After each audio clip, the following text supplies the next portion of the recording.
個，你哈我帶關山吼，我想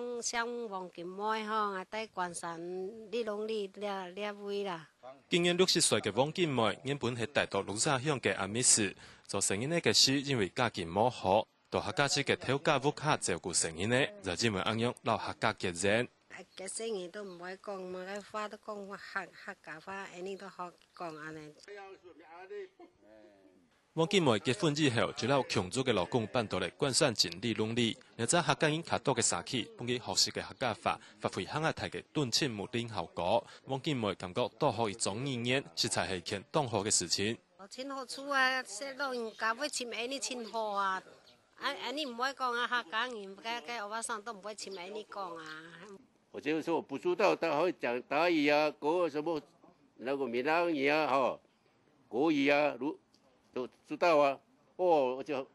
就老婆很聰明啊。黃金妹嘅屋企就讓客家人強壯拜白宮老祖先嘅牌位，唔但強係語言，生活度嘅大小事情，經過幾則社台下來，都冇分解，互相成為生活嘅一部分。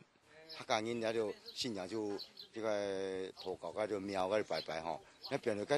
嗰條原住民基本就更愛去廟拜拜啊。原住民就好，偏聽人就好，嗰條都係兩位嘅族民，也係一條形容東埔民情文化嘅歌曲，族群嘅衝突所就變成嘅歌戲，代替嘅係互相用優良傳統獻新嘅族群融合。客家新聞張準推動報道。